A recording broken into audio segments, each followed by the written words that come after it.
Captain Zethara pressed his long, thin fingers against the cool metal of his command chair and tried not to show his fear.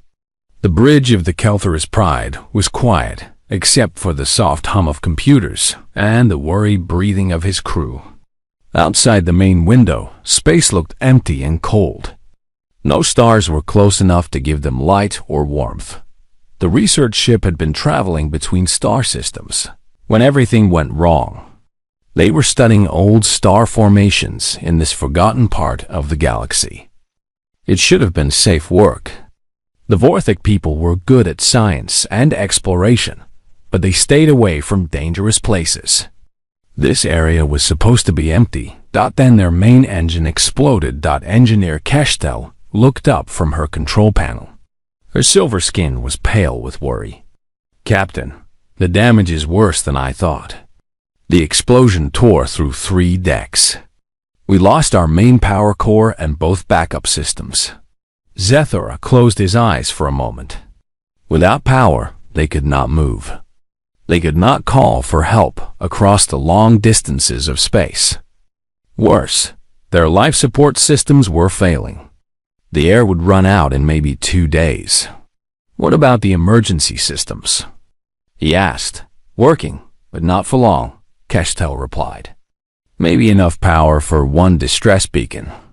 "But Captain," she hesitated, "we are very far from any Vorthic territory. Even if our people heard us, they could not reach us in time." Science Officer Thekmar turned in his chair. He was young for a Vorthic, barely past his first century of life. "What about other ships? Trade vessels? Mining ships?" Keshtel shook her head. "This is empty space. No trade routes pass through here. The only ships that come to places like this are—" She did not finish the sentence. Everyone knew what she meant. Pirates, slavers, raiders who looked for easy targets. The Vorthic were not fighters. They were thin and tall, built for thinking and creating, not for war. Their bodies were weak compared to most other species. If pirates found them helpless like this, it would be a disaster. "Captain," called Communications Officer Valana from her station. "I am picking up old signal traces. Ships have been through this area before, but not recently. The traces are weeks old." Zethara stood up and walked to the main window.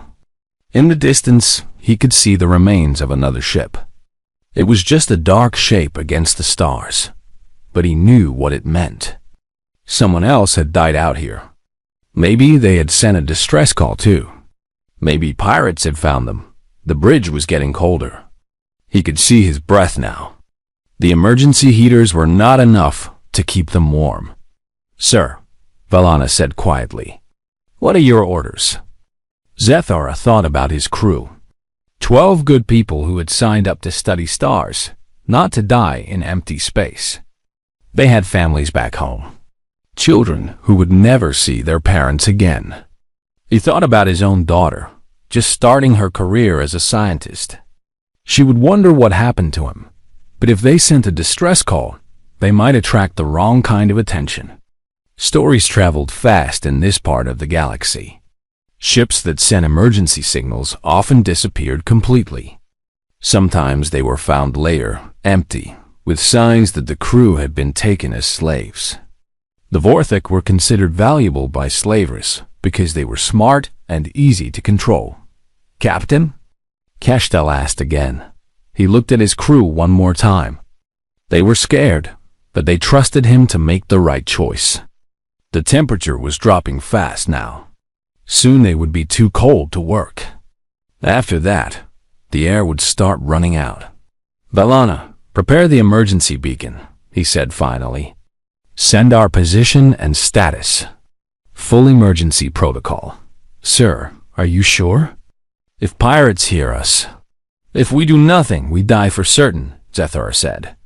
"At least this gives us a chance." Valana's fingers moved over her controls. The beacon would send their location and a basic message across space. Any ship in range would know they needed help. Good ships or bad ships, it did not matter now. They were out of choices. "Beacon ready, sir," Send it. The signal went out into the darkness. Somewhere in space, it would travel at the speed of light, carrying their desperate message. Maybe no one would hear it. Maybe someone would, but arrive too late. Or maybe something worse would find them first. Zathara sat back down in his chair and pulled his coat tighter around his thin body. The bridge was getting very cold now. Ice was starting to form on the windows. How long do we have? He asked. 43 hours until the air runs out, Cashtel reported. Less if we cannot get the heaters working again. 43 hours. Not much time for rescue to arrive, even if someone wanted to help them. And in this lawless part of space, wanting to help was rare. Science Officer Dekmar was monitoring space around them with what little power they had left. Captain, I see nothing out there. No ships, no signals. We are completely alone. Keep watching, Zathara ordered. Someone might hear us. He did not say what he was really thinking. In all the stories he had heard about ships lost in deep space, rescue almost never came from good people. Pirates and raiders had fast ships and powerful sensors. They heard distress calls first. They arrived first. And they did not come to help. But what else could they do? Wait to die in the cold and dark? At least this way, they had tried something. The bridge grew quieter as the crew settled in to wait. Some tried to repair what they could. Others just watched the stars and hoped. Zathara stared out at the black space around them and wondered who would answer their call for help. 24 hours passed like a slow nightmare. The temperature on the Kelthera's Pride had dropped so low that the crew could barely move their fingers. Ice covered most surfaces inside the ship. Everyone wore every piece of clothing they could find, but it was not enough. The cold was winning. Captain Zathara had not slept. He stayed on the bridge, watching the sensors and hoping. Several times, his officers thought they detected something in the distance, but it always turned out to be space debris or old signals. No one was coming.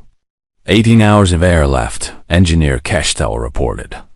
Her voice was weak from the cold. The recycling systems are failing. Zathara nodded but said nothing. What was there to say? They had tried. They had sent their message into the dark. But this far from civilized space, hope was just a word. Science Officer Dekmar was shivering at his station, but he still watched the long-range scanners. It was probably useless now, but it was better than just sitting and waiting to die. Then everything changed. Contact! Dekmar shouted, suddenly very much awake. Large ship dropping out of hyperspace. Distance. 2 million kilometers and closing. Everyone on the bridge turned to look at the main screen. At first, they saw nothing. Then a shape appeared against the stars. It was huge, much bigger than their research ship. As it came closer, they could see it more clearly. It was a warship. A real warship with heavy armor and weapon systems. The design was not familiar, but one thing was very clear. This ship was built for fighting. Reading the ship now, Communications Officer Valana said, her voice tight with fear. It is human? The word hit the bridge like a physical blow. Everyone knew about humans. They were the warrior species that had appeared in the galaxy only a few centuries ago. Where most species had spent thousands of years learning to work together, humans had spent that time learning to fight. Their ships were floating weapons. Their crews were soldiers, and they were coming here. Are they responding to our distress call? Zathara asked, though he already knew the answer. No one else was out here. Unknown, sir. They are not saying anything yet. Zathara felt his heart beating fast. The cold suddenly seemed less important. Human ships meant human crews. Humans were dangerous. Some species feared them more than pirates. At least pirates usually just wanted to steal things. Humans. No one was sure what humans wanted. The warship came closer. It was enormous, easily 20 times the size of their research ship. Weapon ports lined its sides like hungry mouths. The hull was dark gray with scars from old battles. This was a ship that had seen real war. "Incoming transmission," Valana announced. "Put it on the main screen," Zathara ordered. Maybe it would be quick. Maybe they would demand surrender and just take what they wanted. The screen flickered and showed the bridge of the human ship. The first thing Zathura noticed was how different it looked from their clean, quiet bridge. The human ship's bridge was busy and loud. People moved quickly between stations. Warning lights flashed. Everything looked ready for battle. Then a human appeared on the screen. She was a female, wearing a dark blue uniform. Her hair was black and cut short. Her eyes were brown and concerned. That was not what Zathara had expected. "Kelthra's pride. This is the U.S. Defiant," the human said. Her voice was strong but not threatening. "I am Commander Sarah Chun. We received your distress call. What is your status? Do you require immediate medical assistance?" For a moment, no one on the Vorthik bridge said anything. They just stared at the screen. The human was asking if they needed help. Not demanding surrender. Not making threats. Just asking if they were hurt. That is. Zathura started to speak, then stopped. This was not how these meetings were supposed to go. Commander Chun leaned forward in her chair. Behind her, other humans were working at their stations, but they kept looking at the screen with expressions of worry. "Kelthra's pride, please respond. Are your life support systems failing? We show your power signature is very low." Zathara found his voice. "This is Captain Zathara of the Vorthik research vessel Kelthra's Pride. Our main engines have failed. Life support is. We have perhaps 16 hours of air remaining." "Understood," Chun said immediately. "We are moving to assist. Do you have any injured crew members?" "No injuries, but we are very cold. Our heating systems failed." Chun turned to someone off-screen. "Johnson, get the emergency life support packages ready. Make sure they are compatible with Vorthik physiology." She turned back to the screen. "Captain Zathara, we are going to help you. My crew is preparing emergency supplies right now." You are going to help us?" Zathara asked. Something changed in Chun's expression. She looked surprised, then sad. "Of course we are going to help you. You sent a distress call. That means you need help. What else would we do?" Engineer Keshtel stepped closer to Zathara's chair. "Captain," she whispered, "this could be a trick. Everyone knows humans are dangerous."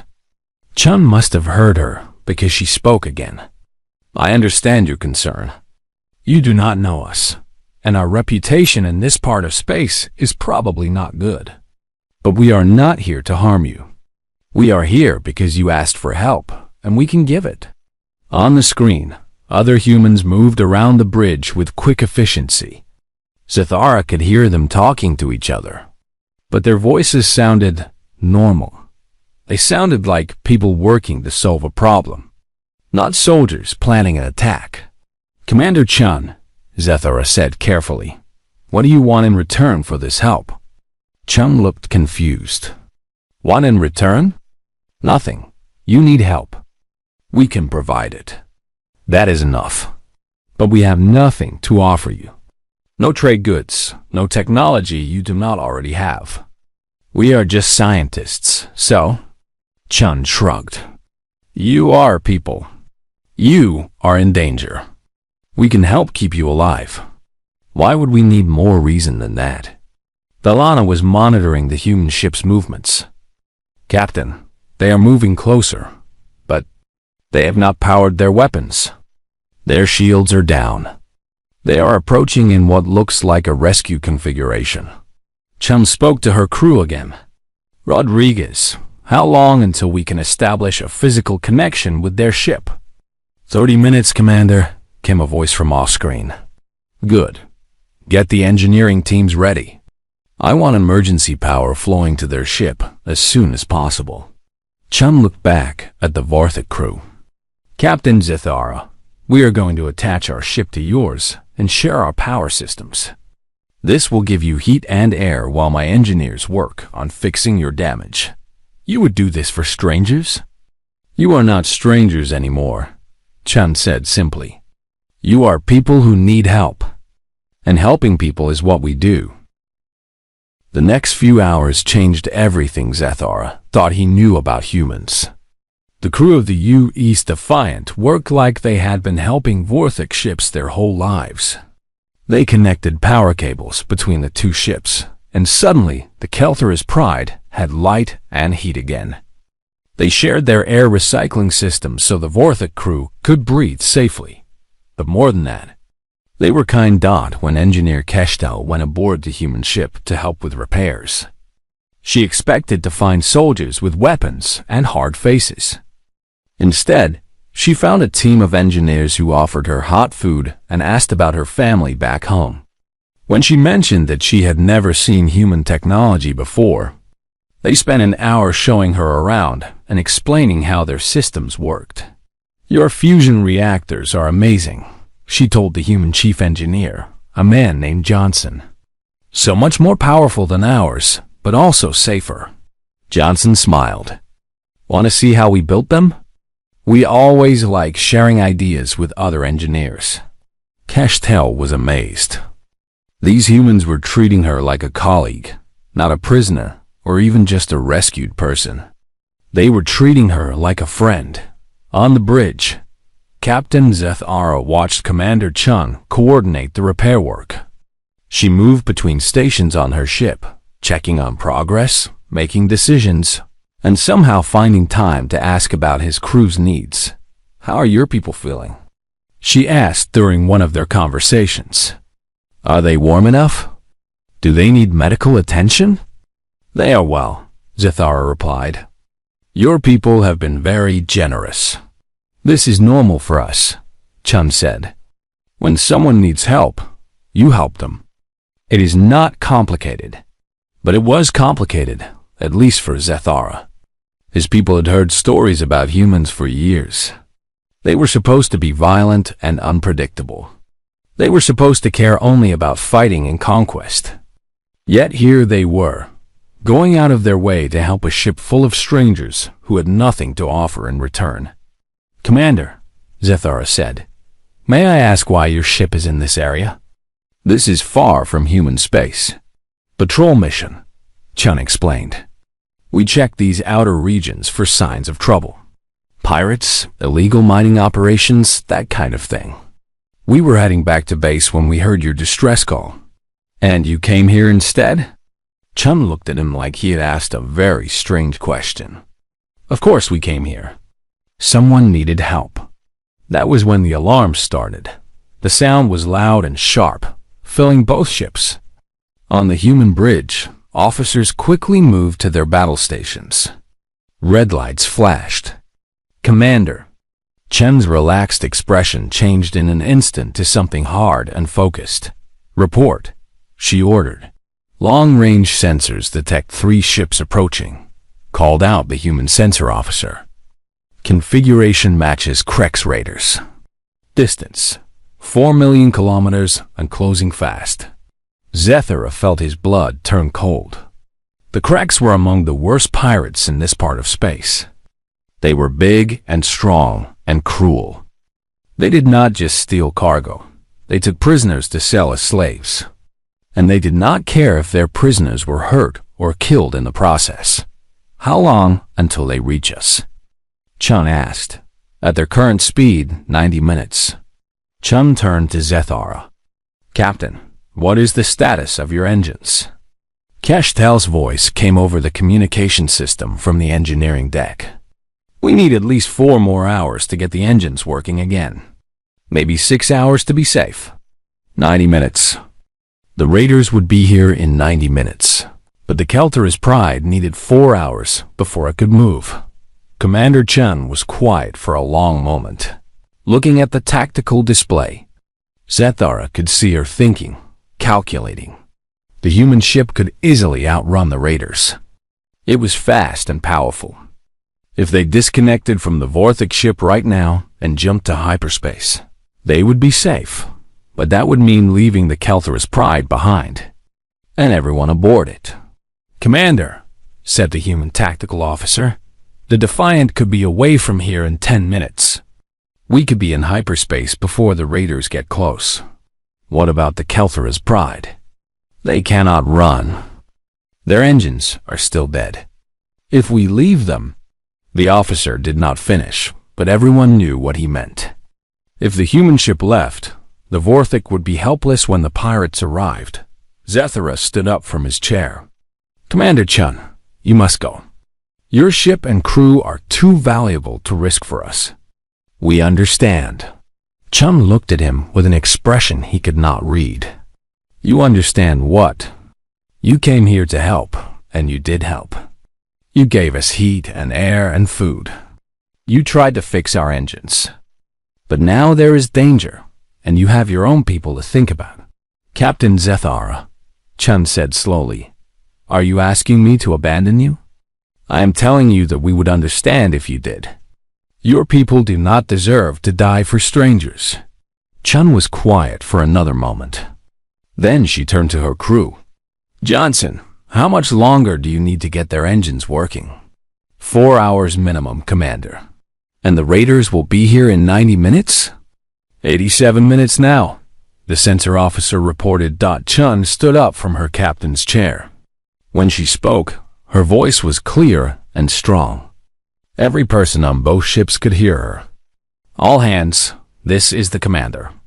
We have Krex raiders incoming. Our new friends on the Kelther's Pride cannot run yet, so we are not running either." She paused. "All hands, prepare for battle. We have people to protect." Zethara stared at her. "Commander, you cannot be serious. There are 3 raider ships. Your ship is powerful, but..." "Captain," Chun interrupted, "let me ask you something. If our positions were reversed, and it was my ship that was broken and yours that could run, what would you do?" Zethara thought about it. His people were scientists, not fighters. "But if they could help, we would try to help you. Then you understand." The bridge of the Defiant was now busy with preparation for battle. Crew members checked weapon systems and shield generators. Someone was reading out status reports. The atmosphere had changed completely from the peaceful rescue operation to something deadly serious. But none of the humans looked afraid. They looked determined. "Commander," Zethara said, "why are you doing this?" "We are nothing to you." Chun looked at him one more time before turning to her battle stations. "Captain, you are wrong about one thing," she said. "You are not nothing to us. You are people who need help. And protecting people who need help is exactly what the Defiant was built for." The 3 Krex raider ships dropped out of hyperspace like hungry predators. Each one was half the size of the Defiant, but they were fast and heavily armed. Worse, they had been designed for exactly this kind of work, attacking ships that could not fight back. Captain, Zethara watched the tactical display with growing fear. The raiders were spreading out, trying to surround both ships. Their weapon signatures showed plasma cannons and missile launchers. These were not merchant ships or even patrol vessels. These were pure warships. "Their commander is trying to talk to us," reported the human communications officer. "Put it through." Commander Chun ordered. The main screen showed the bridge of the lead raider ship. The Krex captain was a huge creature with thick gray skin and sharp teeth. Scars covered his face and arms. When he spoke, his voice was rough and threatening. "Human vessel, you are interfering with our salvage operation. Leave immediately or face the consequences." Chun stepped forward. "There is no salvage here. Only a disabled ship that we are assisting." The Krex captain laughed. It was an ugly sound. The weak species belongs to us now. Their ship, their cargo, and their crew. You have no business here. I disagree, Chun said calmly. These people are under our protection. Your protection? The Creks looked amused. You are one ship. We are three. You cannot win this fight. Maybe not, Chun admitted. But we will try. The alien raider's expression changed. He had expected the human to be afraid or to negotiate. Instead, she was promising to fight against bad odds for people she had just met. You would die for strangers? He asked, if necessary. The communication ended. The Crek ships began moving into attack position. On the Defiance bridge, everyone worked with smooth efficiency. The weapons officer charged all energy banks. The shield operator strengthened defensive systems. The helmsman calculated the best position to protect the Kelthra's pride. Johnson, Chung called to the engineering section. How much longer on those engines? 3.5 hours, Commander, came the reply. You hear that, people, Chun announced to her crew. We need to hold them off for 3.5 hours. Understood, Commander, came replies from all stations. Zethara was amazed by their calm confidence. They were outnumbered 3-1, but no one seemed worried. They talked about the coming battle like it was just another job to do. The first attack came without warning. All three raider ships fired at once, sending streams of plasma energy toward the Defiant. The human ship's shields flared bright as they absorbed the impact. Shields at 80%, the defense officer reported. Return fire. Chun ordered. The Defiant's main guns spoke with a voice like thunder. Beams of focused energy reached across space and struck the nearest raider ship. Its shields flickered and failed. Armor plating melted away from its hull. Direct hit, the weapons officer announced. Enemy ship is damaged but still fighting. The battle became a deadly dance. The human ship positioned itself between the raiders and the helpless Vorthik vessel, absorbing attack after attack. But the Defiant was not just defending. Its weapons reached out again and again, forcing the raiders to be careful. What impressed Zethara most was how the human crew worked together. When one system was damaged, another crew member was already moving to fix it. When the shields failed in one section, power was rerouted from other areas. They moved like parts of a single machine, but a machine that could think and adapt. Direct hit on our forward armor, someone reported. Breach in Section 7. Damage control teams responding, came the immediate reply. During the fighting, Engineer Keshtel was still aboard the human ship, working on the power systems that kept both vessels alive. When an explosion rocked the ship, she was thrown against a wall. A human engineer named Williams helped her up. You okay? He asked. Yes, but should I not return to my ship? This is dangerous for me here. Williams looked surprised. You are safer here. Our armor is better. Besides, we need your help with the power couplings. But I am not part of your crew. You are now, Williams said simply. We are all in this together. That attitude seemed to be everywhere on the human ship. No one treated the Vorthik as outsiders or refugees. They were just people who needed protection, and protecting people was what the crew did. The battle continued for over an hour. The Defiant took more damage, but so did the raiders. One of the Crek ships was barely holding together, pieces of its hull drifting away into space. Another had lost most of its weapons, but the human ship was suffering too. Smoke filled some sections. Several weapon systems were offline. The shields were failing. Commander, the tactical officer called out. 2 more ships dropping out of hyperspace. Zethara's heart sank. More raiders. The fight was already almost impossible, and now there would be even more enemies. But then the sensor officer looked confused. Wait. These are not Crek ships. Reading. Human signatures? 2 more human warships appeared on the tactical display. They were smaller than the Defiant, but they were fresh and undamaged. "This is Captain Rodriguez of the UES Mumbai," a new voice said over the communication system.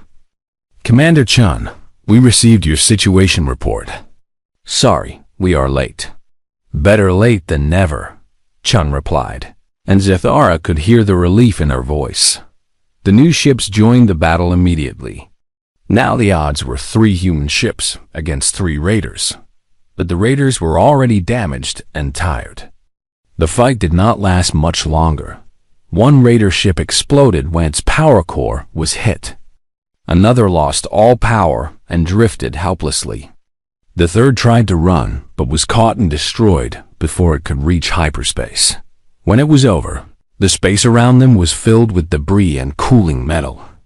But both the Defiant and the Kelthor's Pride were still whole. "All raiders destroyed," the weapons officer reported. "No enemy survivors detected."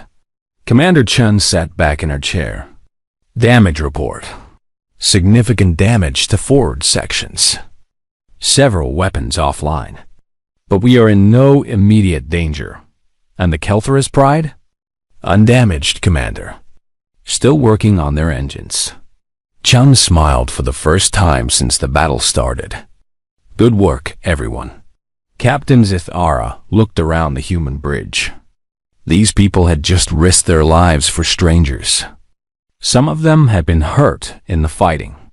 Their ship was damaged, but they acted like this was normal. "Commander Chun," he said, "I do not understand your people." "What do you mean?" "You fought 3 warships to protect us. You could have been killed. Your ship could have been destroyed. We are not even your allies." Chun looked at him with a puzzled expression. "Captain, you needed help.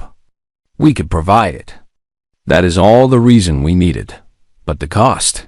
The cost of doing the right thing is always worth paying," Chun said simply. "That is what makes us human." 3 days later, the Kelthor's Pride was ready to fly again. The human engineering teams had not just fixed the damaged systems. They had improved them. The new power core was more efficient than the original. The life support systems were better than before. Even the navigation computer had been upgraded with human technology. "Your people have been very generous," Captain Zethara said as he walked through his repaired ship with Commander Chun. "We can never repay this kindness."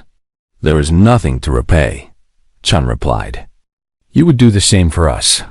They stopped at the main engineering section, where Keshtel was working alongside Chief Engineer Johnson.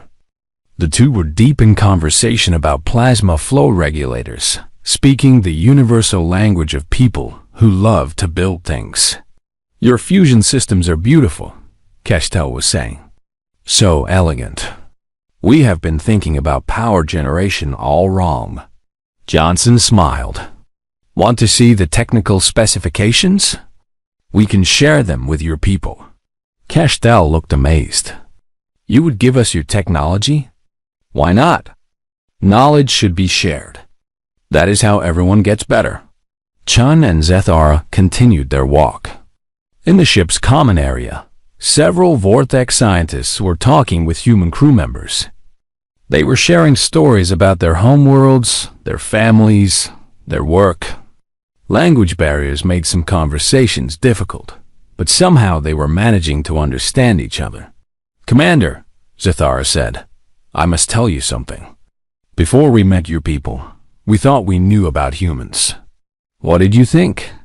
That you were dangerous, violent, that you cared only about war and conquest." Zethara paused. "We were wrong." Chun looked thoughtful. "We are dangerous when we need to be. And we can be violent when protecting people we care about. But that is not who we are inside. Then who are you inside? We are people who believe that everyone deserves help when they need it. We are people who think that protecting others is more important than protecting ourselves. We are people who would rather risk everything to do the right thing than live safely while others suffer." They reached the bridge, where Science Officer Dekmar was working with 2 human officers on star charts. The humans were showing him new ways to map stellar formations. Thekmar was teaching them about Vorthak mathematical techniques for measuring cosmic distances. "This is incredible," Thekmar was saying. "Our peoples could accomplish so much if we worked together." "Why do you not work together more often?" one of the humans asked. "Because we live far apart," Thekmar explained. "And because, well, we were afraid of you." "Afraid of us?" "The stories we heard made you sound like monsters." The human looked sad. "We know about the stories. Some of them are probably true. We have not always been good neighbors to other species. Some humans have done terrible things, but not all humans. No, not all humans. Most of us just want to live in peace and help each other." Later, in his private quarters, Zethara sat down to record his official report about the mission. But how could he explain what had really happened here? How could he make the Vorthik Council understand that everything they thought they knew about humans was wrong? He started with the facts. The engine failure, the distress call, the arrival of the human warship, the battle with the raiders, the successful repairs and rescue. All of that was straightforward, but then he tried to explain the humans themselves, how they had risked their lives without being asked, how they had shared their food, their technology, their knowledge, how they had treated the Vorthik not as inferior beings or as enemies, but as friends. "The humans call this normal behavior," he recorded. They seemed genuinely surprised that other species would act differently. When I asked Commander Chun why her people helped us, she looked at me as if the question itself was strange.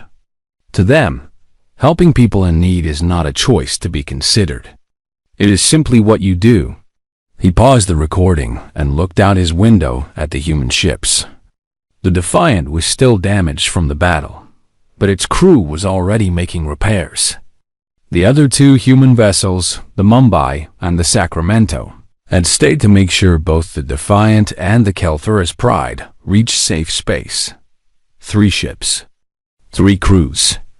Over 2,000 humans who had put their lives at risk for 12 Vorthik scientists they had never met before. "I believe," Zethara continued his recording, "that we have misjudged humanity completely. Yes, they are warriors. Yes, they have powerful weapons and strong ships. But they use these things to protect others, not to conquer them. They are not the monsters we feared. They are the guardians we never knew we needed." The next morning, it was time to part ways. The human ships needed to return to their patrol routes. The Kelthurus Pride was heading back to Vorthak space. On the docking port, where the 2 ships had been connected, the crews gathered to say goodbye. There were gifts exchanged. Vorthik star charts and scientific instruments for human, engineering tools, and cultural recordings. But more than that, there were promises. "When you return to your people," Commander Chun said to Captain Zethara, "please tell them that humanity would like to be friends with the Vorthik. We think we could learn much from each other." "I will tell them," Zethara promised. "But I think it will be hard to convince them. My people have been afraid of humans for a long time. Then maybe you should bring some of them out here to meet us themselves. Fear usually comes from not understanding. Understanding comes from spending time together." Chief Engineer Johnson shook hands with Keshtel. "If your people ever need help with engineering problems, call us. We love solving puzzles. And if you want to learn more about stellar formations, contact our Science Academy," Keshtal replied. "We would be honored to share our knowledge." Young Thekmar looked sad to leave. He had spent hours talking with the human scientists, learning about their methods and sharing his own research. "Will I ever see you again?" he asked. "I hope so," one of the humans replied. "Maybe you could visit Earth someday. Or we could come to your homeworld. I would like that very much." Finally, it was time to go. The ships separated and moved apart. The Kelthurus Pride engaged its repaired engines and began the long journey home. The human ships prepared to jump to their next patrol area. But before they left, Commander Chun sent one final message. Captain Zethara, it was an honor to meet you and your crew. Please remember that if you ever need help, any help at all, just call us. We will come. I will remember, Zethara replied. And Commander, thank you for everything. No thanks needed. This is what friends do for each other. Months later, on the Vorthek homeworld, Zethara stood before the Science Council. His report had caused great debate among his people. Some found it hard to believe. Others wanted to know more about these humans who risked everything for strangers. You really believe they can be trusted? Asked Council Leader Zethana. I believe they can be trusted to do the right thing, Zethara replied. Even when it cost them. Especially when it cost them. The Council voted that day to establish formal diplomatic contact with humanity. Zethara was chosen as their first ambassador. As his ship left Vorthek space, heading toward human territory, Zethara thought about his time on the Defiant. He thought about Commander Chun and her crew, who had treated helping others as the most natural thing in the world. Maybe, he thought, the galaxy would be a better place if more people learned to think like humans. Not the humans from the scary stories, the real humans. The ones who answered distress calls without hesitation. The ones who protected strangers without asking for payment. The ones who believed that doing the right thing was always worth the cost. The ones who had saved his life and changed his understanding of what it meant to be truly strong.